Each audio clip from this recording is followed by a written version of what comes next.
അസ്സലാമു അലൈക്കും വറഹ്മത്തുള്ളാഹി തആല വബറകാത്തു. അന്നും നുസൈബ അതാ കോളേജിലേക്ക് മാറ്റിയിറങ്ങുന്നു. അപ്പോൾ ഉമ്മ അവളോട് പറഞ്ഞു, മോളെ നുസൈബ, പിന്നെ സൂക്ഷിച്ചും കണ്ടൊക്കെ പോയിക്കൊണ്ടിട്ടോ. നീ ഒരു കല്യാണം ഉറപ്പിച്ച പെണ്ണാണ്, അത് മറക്കണ്ട. പലരും പല ചതിക്കുഴിയിലും പെടുത്താനായിട്ട് കാത്തു നിൽക്കുന്നുണ്ടാവും, അതിലൊന്നും പെടരുത്. മറക്കണ്ട, കല്യാണം ഉറപ്പിച്ച കുട്ടിയാണ് ഈ. പിന്നെ എന്തെങ്കിലുമൊക്കെ വന്നു കഴിഞ്ഞാലേ ഇനിയിപ്പോൾ അതും കൂടി വേണ്ടുള്ളൂ. എന്തൊക്കെ തന്നെയായാലും ഇപ്പം നല്ലൊരു കല്യാണം ഒന്ന് സെറ്റായി വന്നിട്ടുള്ളൂ.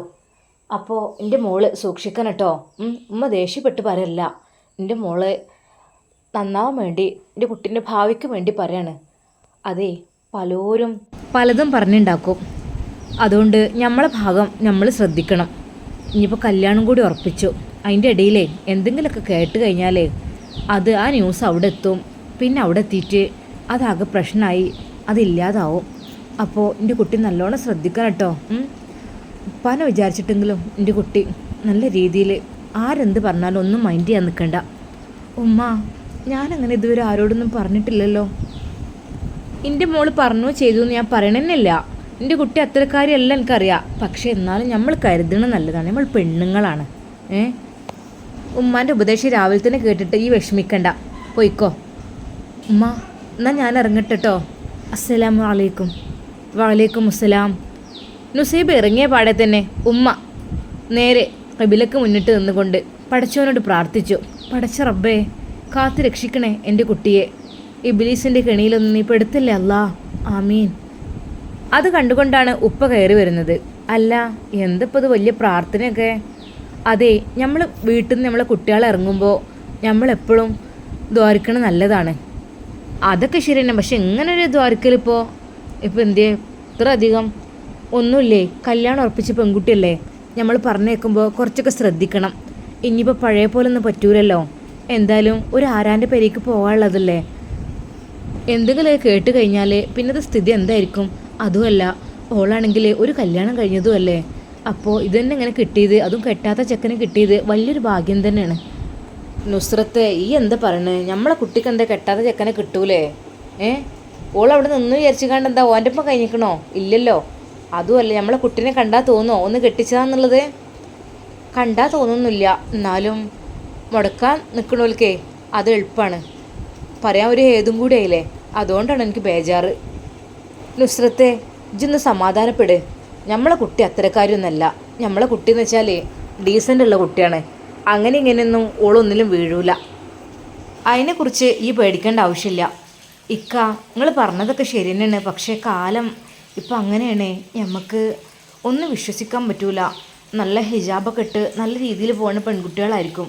പക്ഷേ മനസ്സിൻ്റെ ഉള്ളിൽ ആരെങ്കിലുമൊക്കെ കയറി കൂടിയാലേ അത് പിന്നെ ഒഴിച്ചു കളയാൻ വല്ലാത്ത പ്രയാസമായിരിക്കും. അങ്ങനൊന്നും നീ പറയല്ലേ, അങ്ങനൊന്നും നമ്മളെ കുട്ടിക്ക് പറ്റൂല. എന്തായാലും പടച്ച റബ്ബ് കാക്കട്ടെ. നുസൈബ അതാ ബസ് സ്റ്റോപ്പിലേക്ക് നടക്കുകയാണ്. കുടയിൽ തട്ടി ഓരോ മഴത്തുള്ളികൾ അവളുടെ മുഖത്തേക്ക് തെറിക്കുമ്പോഴും അവളുടെ മനസ്സിൽ ഷമ്മാസ് മാത്രമായിരുന്നു. പടച്ച റബ്ബേ, ഷമ്മാസ് അവൻ എന്നെ വെറുത്തിട്ടുണ്ടാവുമോ? അതിനുശേഷം ഞാൻ അവൻ്റെ നമ്പർ പോലും അൺബ്ലോക്ക് ചെയ്തിട്ടില്ല. സത്യമായിട്ടും ഞാൻ ഒരു വഞ്ചകിയായിട്ട് എന്നെ അവൻ ചിത്രീകരിച്ചിട്ടുണ്ടാവും. ഹേയ്, ഒരിക്കലുമില്ല, ഞാൻ അവനെ വഞ്ചിച്ചിട്ടില്ല. നുസൈബയുടെ മനസ്സാകെ കല്ലിച്ച പോലെയാണ്. എന്തിന്? ഞാൻ എന്ത് പറയും? ആരോടെന്ത് പറഞ്ഞിട്ടെന്താ? അല്ലെങ്കിലും എൻ്റെ വാക്കുകൾക്ക് ഇവിടെ ആരും വില കൽപ്പിക്കില്ലല്ലോ. ഒരു പക്ഷേ എൻ്റെ ജീവിതം ഇനിയും എൻ്റെ ആദ്യ വിവാഹം പോലെ തന്നെ ആയിരിക്കും. കാരണം ഇവിടുത്തെ ഉമ്മയാണ് എന്നെ കാണാൻ വന്നത്. അതുകൊണ്ട് തന്നെ മകൻക്ക് വേണ്ടി ആവില്ല, ഒരു പക്ഷേ വീട്ടിലേക്ക് വേണ്ടിയിട്ടായിരിക്കും. അതായിരിക്കും ഇനിയും എൻ്റെ വിധി. പക്ഷേ ഒരിക്കലും ഈ നുസൈബ ഇല്ല, ഞാൻ മനസ്സറിഞ്ഞ് സമ്മതം കൊടുത്തിട്ടില്ല. എനിക്ക് തീരെ താല്പര്യമില്ലാത്ത വിഷയമാണിത്. എന്ത് ചെയ്യാൻ, എൻ്റെ വിധി അങ്ങനെയായിരിക്കും. പലരുടെയും വീടുകളിൽ നിൽക്കാനുള്ള അവസ്ഥ.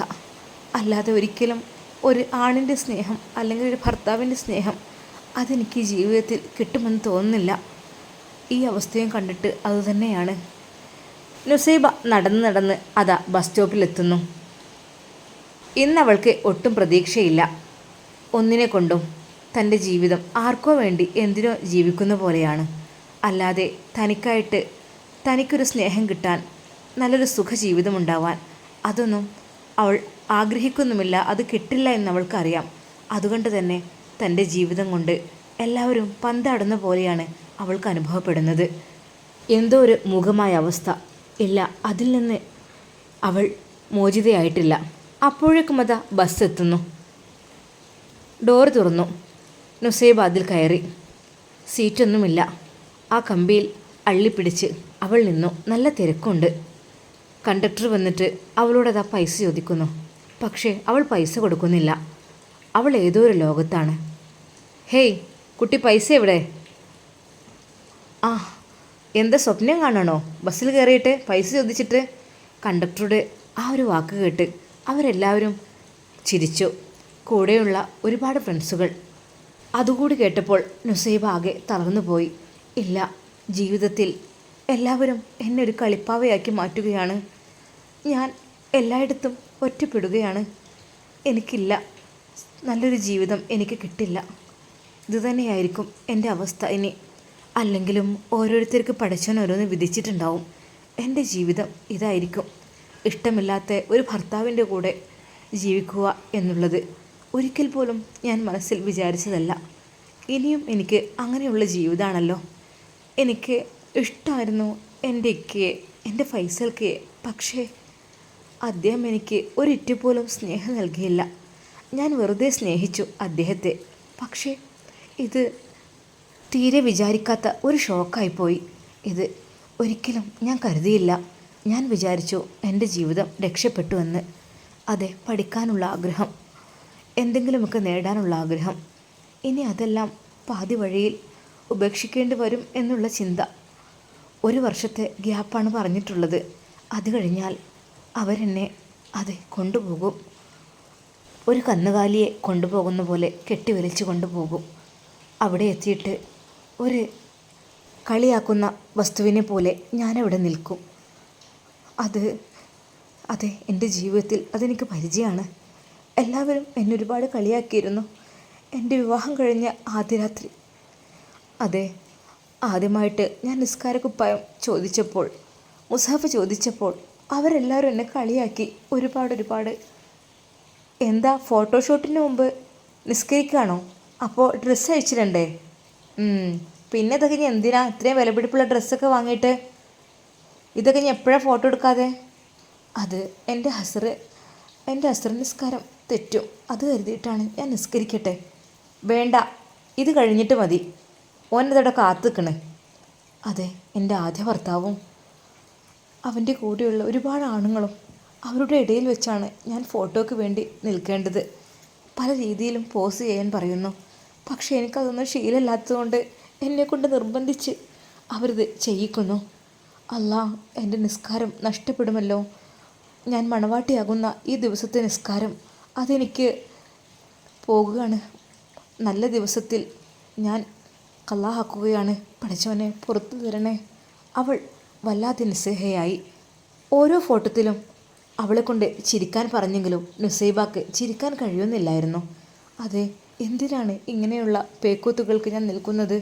എത്രയോ ആണുങ്ങളുടെ ഇടയിൽ വെച്ച് തൻ്റെ ഹസ്ബൻഡ് ഒരു ആണുണ്ടല്ലോ, എന്നിട്ട് പോലും തൻ്റെ തൊട്ടടുത്ത് വരെ ആണുങ്ങളെ നിർത്തുകയാണ്. അയാൾക്ക് തീരെ ഒരു സ്നേഹമില്ല. അല്ലെങ്കിൽ ഏതെങ്കിലും പെണ്ണുങ്ങളെ ആണുങ്ങളുടെ അടുത്ത് അങ്ങനെ ആരെയും നിർത്തുമോ? ഇല്ല, ആണുങ്ങൾ എൻ്റെ ചുറ്റുഭാഗത്തുമായി കൂടി നിൽക്കുന്നു. ഞാനും ഫൈസൽക്കയും നടുവിൽ. അങ്ങനെയൊക്കെ ഓരോ ഫോട്ടോഷൂട്ട്, അതും ആളുകളുടെ ഇടയിൽ വെച്ച് കെട്ടിപ്പിടിച്ചുകൊണ്ടും കൈകൾ കോർത്ത് പിടിച്ചുകൊണ്ടും മാറോട് ചേർന്നുകൊണ്ടും അങ്ങനെയൊക്കെ. ഹേയ്, ഒരിക്കലും ഞാൻ അങ്ങനെയൊന്നും വിചാരിച്ചതല്ല. ലജ്ജ, എനിക്കതിന് സമ്മതിക്കുന്നില്ലായിരുന്നു. പക്ഷേ എൻ്റെ നാത്തൂൻ്റെയും മൂത്തച്ചിയുടെയും ഒക്കെ പറച്ചിൽ കൊണ്ട് എനിക്കങ്ങനെ നിൽക്കേണ്ടി വന്നു. അതെ, ഒരു പാവയെപ്പോലെ അവർ പറയുന്നതിനെല്ലാം അനുസരിച്ച് തുള്ളുന്ന ഒരു പാവയായിരുന്നു ഞാനന്ന്. ആ ഒരു ജീവിതത്തിൻ്റെ വേദന എൻ്റെ മനസ്സിൽ നിന്ന് മാറിയിട്ടില്ല. ആ രാത്രി, എൻ്റെ ആദ്യ രാത്രി, ഹേയ്, അത് എനിക്ക് ആലോചിക്കാൻ പോലും കഴിയുന്നില്ല. എന്നെ എൻ്റെ നാത്തൂൻ സാജിത്തയും എൻ്റെ മൂത്തച്ചി താത്തയും എന്നെ കൊണ്ടാക്കി തരുമ്പോൾ ആ മുകളിലത്തെ റൂമിൽ എൻ്റെ മണിയറയിൽ ഒരുപാട് ആളുകളുണ്ടായിരുന്നു. സമയം 12 മണിയായിട്ടും അവർ ഇറങ്ങിപ്പോകുന്നില്ലായിരുന്നു. അവരെല്ലാവരും ആ മണിയറയിൽ നിന്ന് പുറത്തേക്ക് ഇറങ്ങുമ്പോൾ വല്ലാത്തൊരു ദുർഗന്ധം അനുഭവപ്പെട്ടിരുന്നു. അതെ, ആ റൂമിൽ വെച്ച് അവർ വെള്ളടിക്കുകയാണ് എന്ന് തോന്നുന്നു. ഒന്നും അറിഞ്ഞിട്ടല്ല, പക്ഷേ ആ സ്മെല്ല് അതറിഞ്ഞപ്പോൾ സാജിത്യാണ് പറഞ്ഞത്, ഫൈസലെ എനിക്ക് വെള്ളടി എന്താ പുറത്തുനിന്നാക്കിക്കൂടെ? എൻ്റെ ചെങ്ങന്മാരെ കൂടി കൂട്ടിയിട്ട് ഈ ഒരു കല്യാണത്തിൻ്റെ ദിവസം ഇവിടെ വെച്ച് തന്നെ വേണോ? അപ്പോഴും അയാൾക്കൊരു കൂസലില്ലായിരുന്നു. അയാളുടെ ഫ്രണ്ട്സിനോട് പറഞ്ഞത് കേട്ട് ശരിക്കും ഞാൻ ഞെട്ടി. എന്തിനാടാ നിങ്ങൾ പോകുന്നത്? ഇവിടെ ഇരുന്നോ, കുറച്ച് കഴിഞ്ഞിട്ട് പോകാം എന്നൊക്കെ. പക്ഷേ അന്ന് അദ്ദേഹം അവരുടെ കൂടെ അങ്ങ് ഇറങ്ങിപ്പോയി. ആ ഒരു ദിവസം മണിയറയിൽ ഞാൻ ഒറ്റപ്പെട്ടു, എൻ്റെ ഭർത്താവില്ലാതെ. എല്ലാവരും ആകാംക്ഷയോടെ കാത്തിരിക്കുന്ന ആ ഒരു ദിവസം കുറച്ച് കഴിഞ്ഞപ്പോഴുണ്ട് കയറി വരുന്നു. അതെ, സുഹൃത്തുക്കളെ യാത്രയാക്കാൻ പോയതാണത്രേ. എൻ്റെ ജീവിതം അങ്ങനെയായിരുന്നു. ആദ്യമേ തുടക്കത്തിൽ ഞാൻ കല്ല് കടിച്ചു, പിന്നീട് അങ്ങോട്ട് എൻ്റെ ജീവിതത്തിൽ അതുതന്നെയായിരുന്നു. എപ്പോഴും എൻ്റെ ഭർത്താവ് ഓരോന്ന് പറയും, ഓരോ ഡ്രസ്സുകൾ ഇടാൻ പറയും. അത്രക്കും വൃത്തികേടുള്ള ഡ്രസ്സ് ഏതൊരു പെണ്ണ് ഇട്ട് കഴിഞ്ഞാലും ഏതൊരാണുങ്ങളും ആകർഷിക്കും. ആ രീതിയിലുള്ള ഡ്രസ്സാണ് അയാൾ എനിക്ക് വേണ്ടി കൊണ്ടുവന്നിരുന്നത്. ഞാനതിടണം. അവരുടെ കൂട്ടുകാരുടെ മുമ്പിലൊക്കെ ഞാൻ അതിട്ട് നടക്കണം. ടൂറ് പോകുമ്പോൾ ആ ഡ്രസ്സ് ഇടണം. അതോ കഴുത്തിൻ്റെ ഭാഗം വല്ലാതെ അങ്ങ് താഴ്ന്ന് മാറിടം പകുതിയും കാണുന്ന രീതിയിലുള്ള ഡ്രസ്സ്. പിന്നെയാണെങ്കിൽ തീരെ ഇറക്കമില്ലാത്ത ഷോർട്സ് പോലെ അങ്ങനൊരു ഐറ്റംസ്, വയറ് കാണുന്ന രീതിയിൽ, പൊക്കിൽ കാണുന്ന രീതിയിൽ, അതൊക്കെയാണ് എനിക്ക് വേണ്ടി അദ്ദേഹം വാങ്ങിയ ഡ്രസ്സ്. ഒരിക്കലും ഞാനത് ഇടാൻ കൂട്ടാക്കിയില്ല. അത് കണ്ടപ്പോഴേ അറപ്പായി. പക്ഷേ അദ്ദേഹത്തിൻ്റെ കൂടെ ഒരിക്കൽ ടൂറ് പോയപ്പോൾ കണ്ട അവസ്ഥ അതെനിക്കിപ്പോഴും എൻ്റെ മനസ്സിൽ നിന്ന് മായുന്നില്ല. ഒരുപാട് ആ രീതിയിലുള്ള ഡ്രസ്സിട്ട പെണ്ണുങ്ങൾ എൻ്റെ ഹസ്ബൻഡായ ഫൈസൽക്കൊക്കെ ചുറ്റും. അതെ, അവർ ആടിയും പാടിയും പറഞ്ഞും ചിരിച്ചും അങ്ങനെ.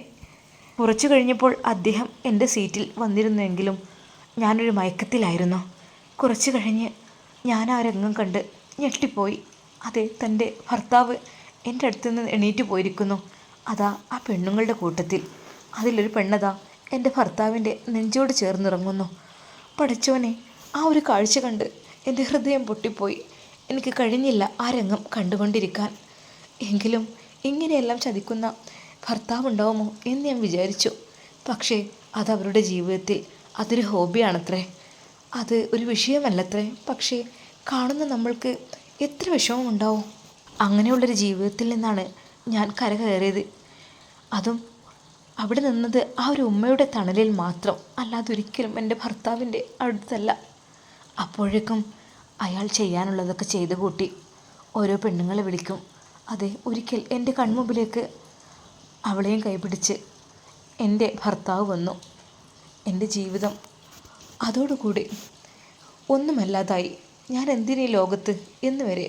പക്ഷേ അള്ളാഹുവിനെ ഓർത്തുകൊണ്ടാണ് ഞാൻ ജീവിച്ചത്.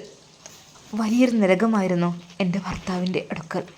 ഇനിയും അങ്ങനെയുള്ള ഒരു ജീവിതത്തിലേക്കാണ് ഞാൻ കടന്നു പോകുന്നത്. അപ്പോഴേക്കും കോളേജ് പടി എത്തിയിരുന്നു. എല്ലാവരും ബസ്സിൽ നിന്ന് ഇറങ്ങി. പക്ഷേ നുസൈബ മാത്രം ഇറങ്ങിയില്ല. കണ്ടക്ടർ ചോദിച്ചു, ഹേയ്, ഇറങ്ങുന്നില്ലേ? നിങ്ങൾ ഇവിടെയല്ല ഇറങ്ങുന്നത്? എന്താ അത്, സ്വപ്നം എപ്പോഴും കണ്ടു കഴിഞ്ഞില്ലേ? അദ്ദേഹം വീണ്ടും ഉച്ചത്തിൽ അത് പറഞ്ഞു. നുസൈബ അപ്പോഴാണ് ആ ഒരു സ്വപ്നത്തിൽ നിന്ന് അവൾ മോചിതയായത്. ഞാൻ ഇറങ്ങാനുണ്ട്. എന്താ ഇത്, എത്ര സമയമായി കാത്തു നിൽക്കുന്നു, വേഗം ഒന്ന് ഇറങ്ങി പോവണ്ടേ എന്ന് പറഞ്ഞ് കണ്ടക്ടറുടെ ഒരു രോഷവും. നുസൈബ ബസ്സിൽ നിന്നിറങ്ങി. സാധാരണയായി പെട്ടെന്നവൾ ക്ലാസ്സിലേക്ക് പോവാറുള്ള നുസൈബ അന്ന് അതാ അവിടെ നിൽക്കുന്നു. നുസൈബ വിചാരിച്ചു, ഷമ്മാസിനെ കാണണമെങ്കിൽ നേരിട്ട് പറയണം. അതെ, എൻ്റെ വിവാഹം ഉറപ്പിച്ചിരിക്കുന്നു മറ്റൊരാളുമായി. ഇനി ഷമ്മാസ് എന്നെ ഒരിക്കലും ഓർക്കരുത്. എൻ്റെ ജീവിതം ഇനി അങ്ങനെയൊക്കെ ആയിരിക്കും. ജീവിതത്തിൽ എനിക്ക് സന്തോഷമില്ല. അങ്ങനെയായിരിക്കും എൻ്റെ ഇനിയുള്ള ജീവിതമൊക്കെ. ഒരിക്കലും സന്തോഷത്തോടെയും സമാധാനത്തോടെയും ജീവിക്കാൻ വിധിയില്ലാത്തൊരു പെണ്ണാണ് ഞാൻ. എൻ്റെ ജീവിതം അങ്ങനെയായിരിക്കും വേണമെങ്കിൽ പഠിച്ചവൻ കണക്കാക്കിയിട്ടുണ്ടാവുക. എന്തായിരിക്കും അത് എനിക്കറിയുന്നില്ല. ഹിജാബ് ഷോപ്പിൻ്റെ മുമ്പിൽ നിൽക്കുകയാണ്. പക്ഷെ അവൾ ആ ഭാഗത്തേക്കൊന്നും നോക്കുന്നില്ല. പെട്ടെന്നതാ ഷിഫ വരുന്നു. ഡി പെണ്ണേ, നുസീബ ഇവിടെ വാടി. എന്താ? എടി, എനിക്ക് ഷമ്മാസിനോടെല്ലാം തുറന്ന് പറയണം, മാപ്പ് പറയണം. ഒരിക്കലും ഞാനും അവനായിട്ടുള്ള ജീവിതം ഇല്ല, അത് നടക്കാൻ പോണില്ല. എൻ്റെ ജീവിതം ഇങ്ങനെയൊക്കെ തന്നെ ആയിരിക്കും, സമാധാനമില്ലാത്ത സന്തോഷമില്ലാത്ത ജീവിതം. ഓരോരുത്തർക്ക് പഠിച്ച ഓരോന്ന് വിധിക്കായിരിക്കുമല്ലോ. എന്തപ്പം ഞാൻ ചെയ്യാം? എൻ്റെ മനസ്സാകെ മരവിച്ചിരിക്കുന്നു. ഷിഫ, എടി നീ ഒന്ന് സ്മാർട്ടാകെ. എന്താ നിൻ്റെ കണ്ണും മുഖമൊക്കെ ഇങ്ങനെ? ഒരുപാട് കരഞ്ഞിട്ടുണ്ടല്ലേ? വല്ലാതായിരിക്കുന്നു. പിന്നെ വാ ഷിഫ, ഞാൻ ഷമ്മാസിനോടൊന്ന് പറയട്ടെ നേരിട്ട് തന്നെ. എന്തിനാണിങ്ങനെ? ഫോണിലോടൊന്നും പറയേണ്ട ഒരു ആവശ്യമില്ല. ഞാൻ നേരിട്ട് പറയാണ്. എൻ്റെ മനസ്സിലെ സങ്കടങ്ങളും ദുഃഖങ്ങളും പറഞ്ഞാണ്ട് തീർക്കട്ടെ. എൻ്റെ ജീവിതം ഇങ്ങനെയാണ്. അതുകൊണ്ട് എൻ്റെ ഷമ്മാസ്, നീ മറ്റൊരു പെണ്ണിനെ വിവാഹം കഴിക്കണം. എനിക്ക് വേണ്ടി ഒരിക്കലും കാത്തിരിക്കണ്ട. എൻ്റെ ജീവിതം ഇങ്ങനെയൊക്കെ തന്നെയായിരിക്കും.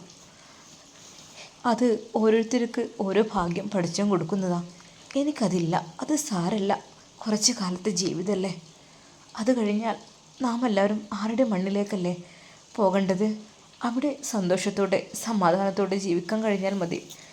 എൻ്റെ ജീവിതകാലം ഇങ്ങനെയൊക്കെ ആയിരിക്കും. എടി പെണ്ണേ, നീ എന്തിനാണ് ഇങ്ങനെ സങ്കടപ്പെടുന്നത്? നീ ഇങ്ങോട്ട് വാ, ക്ലാസ്സിലേക്ക് വാ. അല്ല, ഞാൻ ഷമ്മാസിനൊന്ന് കാണട്ടെ. വാ, നമുക്കൊന്ന് കയറി നോക്കാം. എന്തിന്? അവിടെ അവനില്ല. ഇല്ലേ? ഷിഫ, നീ എന്നിൽ നിന്ന് എന്തൊക്കെയോ മറക്കുകയാണോ? അല്ലടി, സത്യമായിട്ടും ഷമ്മാസ് ഇന്ന് വന്നിട്ടില്ല. ഷിഫ, നീ എന്നോട് എന്തിനാടി കളവ് പറയുന്നത്? ആ ഷമ്മാസിൻ്റെ മുഖം ഞാനൊന്ന് കണ്ട് അതിനോടൊന്ന് പറയട്ടെ. എൻ്റെ കാര്യങ്ങൾ, എൻ്റെ വിഷമങ്ങളെല്ലാം എനിക്ക് പറഞ്ഞു തീർക്കണം നേരിട്ട് കണ്ട്. അല്ലെങ്കിൽ എനിക്കൊരു സ്വസ്ഥതയുണ്ടാവില്ല. നുസൈബ, അവിടെ ഇല്ലെന്ന് പറഞ്ഞില്ലേ? അവനിന്ന് വന്നിട്ടില്ല. നോക്ക്, വേണമെങ്കിൽ തിരിഞ്ഞു നോക്ക്. വേണമെങ്കിൽ നമുക്ക് സ്റ്റാഫിനോട് ചോദിക്കാം. ഇന്നലെ ഏതായാലും ഷോപ്പും തുറന്നിട്ടില്ല. സാധാരണയായിട്ട് സൺഡേ തുറക്കാറുണ്ട്. അത് ഏതായാലും ഇന്നലെ ഓപ്പൺ അല്ലായിരുന്നു എന്നാണ് പറഞ്ഞു കേട്ടത്. ഇന്നും സ്റ്റാഫ് ഓൺലി മാത്രമാണ്. സംശയം ഉണ്ടെങ്കിൽ ചോദിച്ചു നോക്ക്. നുസൈബ അതാ നാണിക്കാതെ ഷമ്മാസിൻ്റെ ഐഷാസ് മൊബൈൽസിലേക്ക് കയറുന്നു. ആ ഗ്ലാസ് തള്ളി തുറന്ന് അവൾ നോക്കി. അതെ, ആ കറങ്ങുന്ന കസേരയിൽ ഷമ്മാസ് ഇല്ല. ആ മനോഹരമായ മുഖമുള്ള ഷമ്മാസ് അവിടെയില്ല. സ്റ്റാഫുണ്ട് അപ്പുറത്ത്. അവർ ചോദിച്ചു, എന്താ ഇത്താ? അത് ഷമ്മാസ്കല്ലേ, വന്നിട്ടില്ലേ മുതലാളി? ഇല്ല സാറ്, ഇന്നലെ വന്നിട്ടില്ല, ഇന്നും വന്നിട്ടില്ല. ഇന്നലെ പിന്നെ ഷോപ്പ് ലീവ് ആക്കാൻ പറഞ്ഞു, സൺഡേ അല്ലേ. പക്ഷേ പൊതുവേ നമ്മൾ അത് ഓപ്പൺ ആക്കാറുണ്ട്, കാരണം അത്രയ്ക്ക് തിരക്കാണ്. അതിൻ്റേതായൊരു നഷ്ടമൊക്കെ നല്ല രീതിയിൽ തന്നെ വന്നിട്ടുണ്ട്. അപ്പോൾ ഇന്നും സാർ എത്തിയിട്ടില്ല. 2 ദിവസം കഴിഞ്ഞിട്ട് വരാമെന്ന് പറഞ്ഞു. മാനേജ് ചെയ്യാൻ പറഞ്ഞിട്ടുണ്ട്, ഞങ്ങളൊക്കെ ഏൽപ്പിച്ച് പോയതാണ്. പക്ഷേ സാറില്ലാതെ ഇവിടെ എന്താ സാറ് വരാത്തത്? എന്താ അറിയില്ല, എന്തോ ചെറിയൊരു ഇഷ്യൂസ് എന്തോ ഉണ്ട് തോന്നുന്നുണ്ട്. എന്നാൽ ശരി.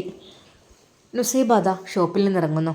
ഷിഫ പറഞ്ഞു, ഞാൻ പറഞ്ഞില്ലേ ഷമ്മാസ് ഉണ്ടെങ്കിൽ അവിടെ ഉള്ളിൽ നിൽക്കുമോ? ബസ് ഇറങ്ങണ നേരത്തെ ഇവിടെ വരാന്തയ്ക്കും കൊണ്ട് ഇറങ്ങി നിൽക്കൂലേ? നിന്നെ കണ്ടിട്ടല്ലേ പോവാറുള്ളൂ? നിനക്ക് അതൊക്കെ മറന്നില്ലേ നീയേ? ഷിഫ, അത് മറന്നതല്ലടി. എങ്കിലും എന്ത്? ഒന്നും സാരല്ല. എന്താ ഞാൻ ചെയ്യാം? എൻ്റെ ജീവിതം ഏതായാലും അങ്ങനെ ആയില്ലേ. ഇനിയിപ്പോൾ എന്നെ കാത്തുനിന്നിട്ട് ഓന് കാര്യമില്ലല്ലോ. അല്ലെങ്കിൽ എന്നെ കാത്തിരിക്കും. ഇപ്പോഴേ മറ്റൊരുത്തൻ്റെ പെണ്ണായി മാറുകയല്ലേ. ഷിഫ പ്ലീസ് അങ്ങനെ പറയല്ലേ. ഞാൻ നരകത്തിലേക്ക് പോകുന്ന പോലെയാണ് പോകുന്നത്. ആ ഒരു വിവാഹ ജീവിതത്തിലേക്ക് കടക്കുന്നത് അങ്ങനെയായിരിക്കും. കാരണം ഒന്നിൻ്റെ വേദന ഞാൻ ഇതുവരെ മറന്നിട്ടില്ല. ഇനിയും അതുപോലെ ഒരിക്കലുമില്ല. നുസൈബ, സാരല്ലടി, നീ വിഷമിക്കല്ലേ. നമുക്ക് പഠിച്ചോ ഓരോന്ന് കരുതിയിട്ടുണ്ടാവും, അതുപോലെയൊക്കെയല്ലേ വരുള്ളൂ. അല്ല അപ്പം എന്താ എന്ന് കരുതി നീ എക്സാമൊന്നും എഴുതാതെ നിൽക്കരുത് കേട്ടോ. എനിക്ക് ചെറിയൊരു ടെൻഷൻ ഉണ്ടായിരുന്നു. എക്സാം നീ എഴുതൂലേ നിൽക്കാം.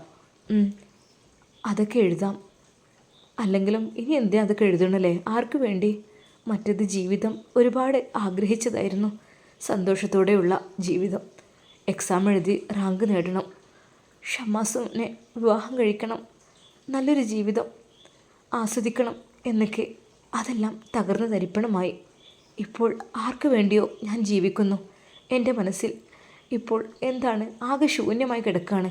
എൻ്റെ സ്വപ്നങ്ങളും പ്രതീക്ഷകളുമെല്ലാം തകർന്നടിഞ്ഞു പോയി. ഷിഫ, ആര് പറഞ്ഞു നിൻ്റെ സ്വപ്നങ്ങളും പ്രതീക്ഷകളും തകർന്നടിഞ്ഞു പോയിന്ന്? നിൻ്റെ നിക്കാഹൊന്നും കഴിഞ്ഞിട്ടില്ലല്ലോ? ജസ്റ്റ് ഒന്ന് പറഞ്ഞു വെച്ചിട്ടില്ലല്ലോ? അതെ, പറഞ്ഞു വെച്ചാൽ മതിയല്ലോ. 1 വർഷത്തെ ഗ്യാപ്പാണ് അവർ തന്നത്. അത് കഴിഞ്ഞ് എന്നെ കെട്ടാൻ പോകുന്ന ചെക്കൻ ഗൾഫിൽ നിന്ന് വരും. എന്നിട്ട് എന്നെ കല്യാണം കഴിക്കും, എന്നെ കൊണ്ടുപോകും. വീണ്ടും എൻ്റെ സങ്കടകരമായ ലോകത്തേക്ക് ഞാൻ പോകും. അതാണടി എൻ്റെ അവസ്ഥ. അങ്ങനെ തന്നെ ആയിരിക്കും.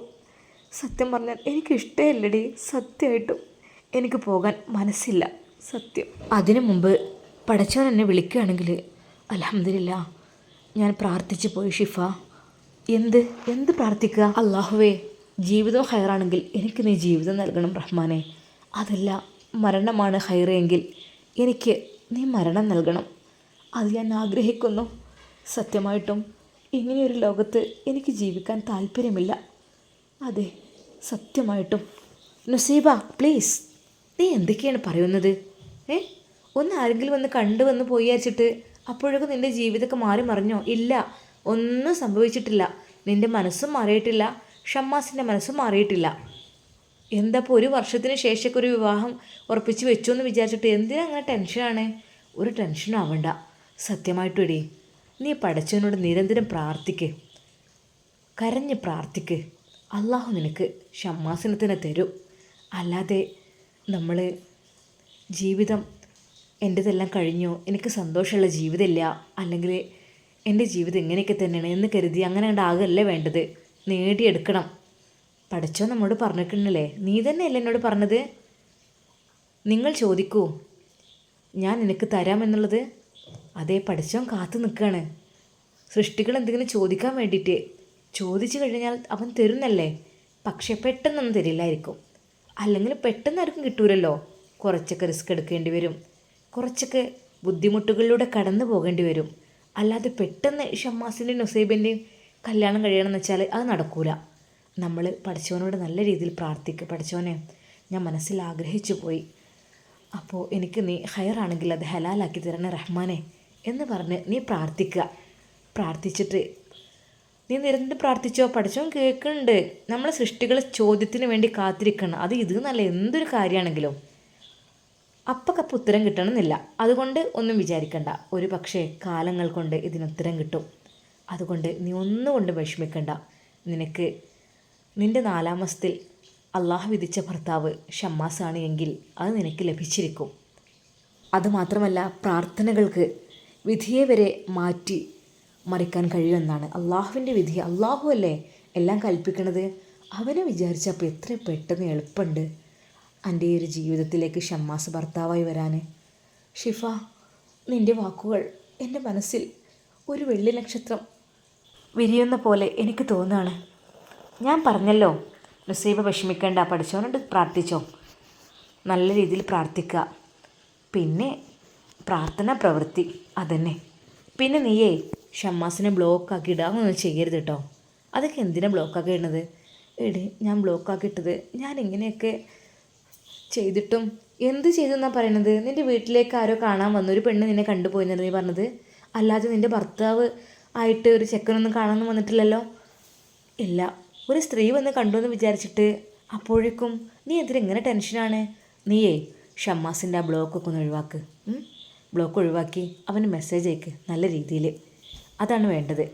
അല്ലാതെ ഒരു കാണാൻ വരലുണ്ടായപ്പോഴേക്കും ബ്ലോക്കാക്കലും പേടിക്കലും സങ്കടപ്പെട്ട് കരയലും ജീവിതം ആകെ മാറി മറിയലും അങ്ങനെയല്ല വേണ്ടത്. നമ്മൾ എല്ലാത്തിനെയും തരണം ചെയ്യണം. പഠിച്ചവനോട് നമ്മൾ പ്രാർത്ഥിക്കുക. പിന്നെ ഷമ്മാസിനോട് എൻ്റെ മനസ്സിലെ ദുഃഖങ്ങളൊക്കെ ഈ പറഞ്ഞോ, അങ്ങനെ പറഞ്ഞ് ഒരുപാട് ടെൻഷന് അങ്ങനെ അങ്ങോട്ട് കഴിഞ്ഞു പോവും. എടി, ഞാനത് നേരിട്ട് പറയാനാണ് ആഗ്രഹിക്കുന്നത്. എനിക്കൊരിക്കലും ഫോണിലൂടെ ഒന്നും പറയണ്ട. അങ്ങനെ പറഞ്ഞിട്ടല്ലെങ്കിലും എന്താ, ആയിക്കോട്ടെ. അങ്ങനെയാണെങ്കിൽ നാളെ ഷമ്മാസ് വരട്ടെ. ഒരു പക്ഷേ നീ ക്ലാസ്സിലേക്ക് വരുന്നുണ്ട് എന്നൊക്കെ അറിഞ്ഞു കഴിഞ്ഞാൽ തന്നെ ഷമ്മാസ് വരാൻ ചാൻസ് ഉണ്ട്, വരുമായിരിക്കും. എന്നിട്ട് നിങ്ങൾ പറ്റുകയാണെങ്കിൽ നേരിട്ട് തന്നെ ഒന്ന് സംസാരിച്ചോ, ഷോപ്പിലേക്ക് കയറിക്കോ. അതിനുള്ള ഒരവസരം വേണമെങ്കിൽ ഞാൻ ഉണ്ടാക്കി തരാം. വേണ്ട, അതൊന്നും വേണ്ടടി. അല്ല പെണ്ണ്, നീ ഹിജാബല്ല ധരിക്കുക, പിന്നെ ഇപ്പം എന്താ നിനക്ക്? എങ്കിലും നിൻ്റെ മനസ്സിലെ ആ ഒരു വിഷമങ്ങളെല്ലാം തുറന്ന് പറയണം ഷമ്മാസിനോട്. അവൻ അവൻ്റെതും പറയട്ടെ. അങ്ങനെ പറഞ്ഞ് ഒരുപാട് സങ്കടങ്ങൾ അങ്ങനെ തീരട്ടെ. എന്നിട്ട് നിങ്ങൾക്ക് രണ്ടുപേർക്കും തീരുമാനിക്കാം എന്ത് വേണമെന്നുള്ളത്. അല്ലാതെ ഒരാൾ ഇവിടെ നിന്നും കരയുക, ഒരാൾ അവിടെ നിന്നും കരയുക, അങ്ങനെ ആയിട്ടെന്താ? നിങ്ങളുടെ ജീവിതം തീരുമാനിക്കേണ്ടത് നിങ്ങൾ തന്നെയാണ് കേട്ടോ. അത് മറക്കണ്ട. നിങ്ങൾക്ക് നിങ്ങളുടെ ജീവിതമാണ് പ്രധാനമെങ്കിൽ, നിനക്ക് ഷമ്മാസിൻ്റെ കൂടെ ജീവിക്കാനാണ് ആഗ്രഹമെങ്കിൽ, നീ നല്ല രീതിയിൽ അവനോട് സംസാരിക്ക്, കാര്യങ്ങളെല്ലാം തുറന്ന് പറയേ. അല്ലാതെ പേടിച്ച് ഭീരുവിനെ പോലെ ബ്ലോക്ക് ആക്കുകയല്ല വേണ്ടത്. മനസ്സിലായോ? ഇതൊരാൾ കാണാൻ വരുമ്പോഴേക്കും ഷമ്മാസിനെ ബ്ലോക്ക് ചെയ്തു. ഷമ്മാസ് അത് കണ്ട് വിഷമിച്ച് സങ്കടപ്പെട്ട് ഇടങ്ങാറായി. അങ്ങനെ എന്താ ഇപ്പോൾ ഇത് ചെയ്യുക? സത്യം പറഞ്ഞാൽ ഞാൻ പോലും ഷമ്മാസിന് പിന്നെ മെസ്സേജ് അയച്ചിട്ടില്ല. കാരണം എന്താ, അത് നിന്നെക്കുറിച്ച് ചോദിക്കും. അങ്ങനെ പിന്നെ ഇപ്പം എന്ത് ഞാൻ പറയാം? ഞാൻ സത്യം പറഞ്ഞാൽ ആ ഒരു വിഷയം തന്നെ വിട്ട പോലെയാണ്. അതിന് ആദ്യം വേണ്ടത്, നീ അവനെ സ്നേഹിക്കുന്നുണ്ടെങ്കിൽ, നിനക്ക് അവനെ ഇഷ്ടമാണെങ്കിൽ, നീ അവനെ അൺബ്ലോക്ക് ചെയ്തിട്ട് അത് ഒക്കെ റെഡിയാക്കി ക്ലിയറാക്കി നിങ്ങൾ സംസാരിക്കണം പരസ്പരം അങ്ങോട്ടും ഇങ്ങോട്ടും. അല്ലാതെ ഇപ്പോഴെന്നെ ബ്ലോക്കാക്കിയിട്ട് പോയി കഴിഞ്ഞാൽ പിന്നെ ഒരു കാര്യം ഉണ്ട് കേട്ടോ, കണ്ണ കന്നാൽ കൽബകലം എന്നുണ്ട്. അത് ശരിക്കും യാഥാർത്ഥ്യം തന്നെയാണ്. എന്നും കണ്ടുകൊണ്ടിരിക്കുന്ന ആളെ കാണാതിരുന്നാൽ അത് കൽബിൽ നിന്നും ആ ആഗ്രഹം പോകും. അങ്ങനെയുണ്ട്. അല്ലാതെ ഇപ്പം വാട്സപ്പിലുമില്ല, നേരിട്ട് കാണുന്നില്ല, അങ്ങനെ ആയിക്കഴിഞ്ഞാൽ ഷമ്മാസ് അങ്ങനെ മറ്റൊരു ലോകത്തേക്ക് പോകും, നീ മറ്റൊരു ലോകത്തേക്ക് പോകും. നിങ്ങളുടെ ആഗ്രഹമൊന്നും നടക്കില്ല. നുസൈബയോട് ഒരുപാട് ഉപദേശങ്ങൾ നൽകിയ ഷിഫ അവരത് ക്ലാസ്സിലേക്ക് കയറുന്നു. എടി ബെല്ലടിക്കാനായി. നമ്മൾ സംസാരിച്ച് എങ്കിലും ഷിഫയുടെ ആ സംസാരം നുസൈബയുടെ മനസ്സിൽ ഒരുപാട് ആശ്വാസം നൽകി. അതെ, അല്ലെങ്കിലും അവളെ കണ്ടാൽ, അവളുടെ സംസാരം കേട്ടാൽ എനിക്ക് വല്ലാത്തൊരാശ്വാസമാണ്. പഠിച്ചവനെ, എൻ്റെ കൂട്ടുകാരിയെ നീ കാത്തു രക്ഷിക്കണേ അല്ലാ. അവൾക്കും ഹൈറായൊരു ഭർത്താവിനെ നീ നൽകു റഹ്മാനെ, ആമീൻ. ആ ഒരു സന്തോഷം കൊണ്ട് നുസൈബ അള്ളാഹുവിനോട് ദുആ ചെയ്തു. പാവം എൻ്റെ ഷിഫ ഒരുപാട് വിഷമഘട്ടങ്ങളിൽ എൻ്റെ കൂടെ നിന്നിട്ടുണ്ട്. പലപ്പോഴും ചീത്ത പറഞ്ഞിട്ടുണ്ട്. അതെ, എന്തെങ്കിലുമൊക്കെ പൊട്ടത്തരം കാട്ടിക്കഴിഞ്ഞാൽ ചീത്ത പറയും. അത് ഒരു ജ്യേഷ്ഠത്തിയുടെ സ്ഥാനത്ത് നിന്നുകൊണ്ടാണ് എന്നെ അവൾ പറയാറുള്ളത്. ഇപ്പോഴിതാ അവൾ ഇന്ന് ഒരുപാട് ഉപദേശങ്ങളാണ് എനിക്ക് തന്നിട്ടുള്ളത്. അതെ, ഷമ്മാസിനെ ജീവിതത്തിലേക്ക് നിനക്ക് വേണമെന്നുണ്ടെങ്കിൽ നീ അവനോട് കോണ്ടാക്റ്റ് ചെയ്യണം, നീ അവനെ കാണണം എന്നൊക്കെയാണ്. അതൊക്കെ അവൾ പറയാണ്. അവൾക്കാണ് വലിയ ആഗ്രഹം ഞാനും ഷമ്മാസും ഒന്നിക്കണമെന്നുള്ളത്. അവളുടെ ഒരു സ്വപ്നമാണത്. എന്താണെന്നറിയില്ല, എനിക്ക് വേണ്ടി എല്ലാ കാര്യത്തിനും കട്ട സപ്പോർട്ടായിട്ടാണ് ഷിഫ നിൽക്കുന്നത്. നുസൈബ ഓരോന്ന് ആലോചിച്ചു കൊണ്ടിരിക്കുകയാണ്. അപ്പോഴേക്കും ഷിഫ, എടി പെണ്ണേ, എന്താ ആലോചിക്കുന്നത്? ഞാൻ നിന്നോട് പറഞ്ഞിട്ടുണ്ട് വേണ്ടാത്ത ചിന്തകളൊന്നും വേണ്ടാന്ന് കേട്ടോ. പറഞ്ഞില്ല എന്ന് വേണ്ട. ദാ മിസ് വരുന്നുണ്ട്, ഇനി ഒന്നും ആലോചിക്കണ്ട. Good morning. ആ ഹായ്, എവിടെ? ഞാൻ കാണാത്തൊരാളെങ്ങനെ നോക്കുകയായിരുന്നു, ഇന്നും ഇല്ലേന്ന് വിചാരിച്ചിട്ട്. നുസൈബ, എന്ത് പറ്റി 2 ദിവസം? നുസൈബക്ക് എന്ത് പറയണം? അത് മിസ്സേ, അവൾക്ക് സുഖമില്ലായിരുന്നു. ഷിഫ നിന്നോട് ചോദിച്ചില്ല, ചോദിച്ചത് നുസൈബയോടാണ്. അപ്പോഴേക്കും ക്ലാസ്സിൽ കൂട്ടച്ചിരി മുഴങ്ങി. അല്ലെങ്കിലും നുസൈബയും ഷിഫയും അങ്ങനെയാണല്ലോ, ഒരാൾക്ക് പറയാനുള്ളത് ഒരാൾ പറഞ്ഞോളല്ലോ. നുസൈബ, വീട്ടിൽ വല്ല ബുദ്ധിമുട്ട് വല്ലതും ഉണ്ടായോ? അവൾ തലയാട്ടി ഇല്ലെന്ന്. അപ്പോഴേക്കും പിന്നിൽ നിന്ന് കുട്ടികൾ പെണ്ണ് കാണാൻ വന്നോ ആവോ. ക്ലാസ്സിൽ കൂട്ടച്ചിരി മുഴങ്ങി. Shut up your mouths, silent place. Teacher വളരെയധികം സ്ട്രോങ് ആയിരുന്നു. അതിൽ ടീച്ചർ പറഞ്ഞു, അതെ, ഞാൻ നിങ്ങളെക്കാളേറെ നുസൈബയെ ശ്രദ്ധിക്കാൻ കാരണം എന്താ? നിങ്ങൾക്ക് അറിയോ, നിങ്ങളെയൊക്കെ എത്ര പഠിപ്പിച്ചിട്ടും നിങ്ങൾ വർക്ക് ചെയ്തു കൊണ്ടുവരാൻ പറഞ്ഞിട്ടും ഒന്നും നിങ്ങൾ ഒരിക്കലും അത് കേൾക്കാറില്ല നിങ്ങളുടെ ഇഷ്ടം പോലെ. പക്ഷെ അങ്ങനെയല്ല, നുസൈബ എന്ന ആളെങ്ങനെ ക്ലാസ്സിൽ വളരെയധികം അച്ചടക്കത്തിലും, അത് മാത്രമല്ല എല്ലാവർക്കും വളരെ ക്ലിയർ ആയിക്കൊണ്ട് പഠിച്ചു വരാനുള്ളതാണെങ്കിലും ഒക്കെ ഫുൾ 100% ഓളെ ക്ലാസ്സിലെ റിസൾട്ട് എന്ന് പറഞ്ഞാൽ അത് നമ്മുടെ സ്ഥാപനത്തിന് തന്നെ ഒരു ബഹുമതിയാണ്. അപ്പോൾ അങ്ങനെയുള്ള കുട്ടികളെ നമ്മൾ വരാഞ്ഞാൽ പ്രത്യേകം ശ്രദ്ധിക്കും, നോട്ട് ചെയ്യും, അവരുടെ കാര്യങ്ങളൊക്കെ നോക്കും. ഓക്കെ, അപ്പോൾ അതിൽ നിങ്ങൾ അസൂയപ്പെട്ടിട്ടൊന്നും കാര്യമില്ല. എല്ലാ മക്കൾക്കും ഒരുപോലെ തന്നെയാണ് ഈ ഒരു ക്യാമ്പസിൽ നമ്മൾ സ്ഥാനം നൽകുന്നത്. പക്ഷേ പഠിക്കാൻ താല്പര്യമുള്ളവർക്കും അതിവിടെ കുറച്ചുകൂടെ അവർക്കുള്ള സ്ഥാനം കൊടുക്കും. എല്ലാവരും പഠിക്കാനാണ് വരുന്നത്, അല്ലാതെ ഉഴപ്പി നടക്കാനല്ല. വെറുതെ പൈസ വീട്ടിൽ നിന്ന് തന്നു വിട്ട് ഇത്രയും ക്യാഷ് മുടക്കി ഇവിടെ പഠിപ്പിച്ചിട്ട് രണ്ടക്ഷരം പഠിക്കാതെ വെറും കച്ചറക്കായിട്ട് വരുന്ന കുറച്ച് ആളുകളുണ്ട്. പ്രത്യേകിച്ച് പേരൊന്നും ഞാൻ ആരും എണ്ണി പറയുന്നില്ല, അതിൻ്റെ ആവശ്യവും നമുക്കില്ല. എല്ലാവരോടും എനിക്കൊന്നേ പറയാനുള്ളൂ, നുസൈബയെ കണ്ടു പഠിക്ക്. അവളാണ് ഈ ഒരു സ്ഥാപനത്തിൻ്റെ തന്നെ മികച്ച വിദ്യാർത്ഥി. അവളെ ഒരു മാതൃകയാക്കി എടുക്കാം നിങ്ങൾക്ക്. അവളുടെ നോട്ട്ബുക്കിൻ്റെയും ആ ഒരു എഴുത്തിൻ്റെയും ഒക്കെ ഒരു ഭംഗി തന്നെ നിങ്ങളൊന്ന് നോക്ക്. എത്രമാത്രം ക്ലിയർ ആൻഡ് നീറ്റാണ്. ഇനിയിപ്പോൾ എന്തൊരു ക്വസ്റ്റ്യൻസ് ചോദിക്കുകയാണെങ്കിലും അതിനുള്ള ആൻസർ അവൾ പെട്ടെന്ന് തന്നെ തരും, ആലോചിച്ച് നിൽക്കുന്നില്ല. കാരണം എന്താ, അവൾ അതിൻ്റെ പ്രാക്ടീസ് കൊണ്ട് തന്നെയാണ്. അല്ലാതെ അവൾ ഈ സ്ഥാപനത്തിലേക്ക് വെറുതെ വരുന്നതല്ല, കാര്യമായിട്ട് പഠിക്കാൻ തന്നെയാണ്. പലരുണ്ട്, എല്ലാവരും വീട്ടുകാരെ വെറുതെ ക്യാഷ് കളയാൻ വേണ്ടിയിട്ട് വന്ന് നിൽക്കുന്നവരുണ്ട്. ഒരു പ്രതീക്ഷയും ഉണ്ടാവില്ല. എക്സാം അടുത്ത് തുടങ്ങി. ഇനി ഞാൻ ഒന്നും പറയുന്നില്ല.